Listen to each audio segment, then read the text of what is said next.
আমি আপনাকে একটা কথা বলি, যেটা আমি আমার আত্মজীবনীতে বলেছি, যে আমি যে ধর্মের উপরে আস্থা হারালাম, ঈশ্বরের উপরে, আল্লাহর উপরে যে বিশ্বাসটা হারালাম, এটা কোনো তত্ত্বগত চিন্তা থেকে না।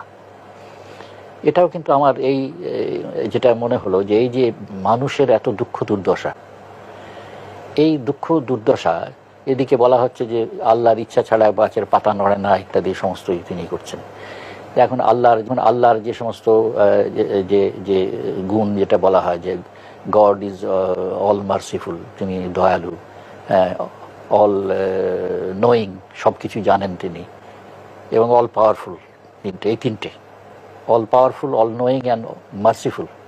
তাহলে এই তিনটে গুণ যদি একজনের থাকে আর কি, তাহলে এই দুনিয়ার এই জিনিসটা এক্সপ্লেন করা যাবে না আসলে। দুনিয়া যে এত, সে মানুষের যতই ফিলোসফাইজ করতে চেষ্টা করুন, যতই ব্যাখ্যা করতে চেষ্টা করুন, মানুষ যে এত দুর্দশার মধ্যে আছে, কষ্টের মধ্যে আছে মানুষের মধ্যে। তা অনেকে বলে যে আল্লাহ পরীক্ষা করেন মানুষকে, কিন্তু আল্লাহর এই পরীক্ষার তো কোনো দরকার ছিল না। তিনি এটা যে মজা করার জন্য যে মানুষকে এই দুর্দশার মধ্যে ফেলছেন আর কি।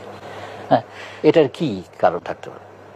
না, একটা মেয়ে হাসপাতালে গেছে নিজে চিকিৎসা করতে গেছে, বাচ্চাটাকে বাইরের ঘরে রেখে গেছে, ভিড়ে এসে সে তার বাচ্চাটাকে পেল না, পরে মৃত অবস্থায় পেল।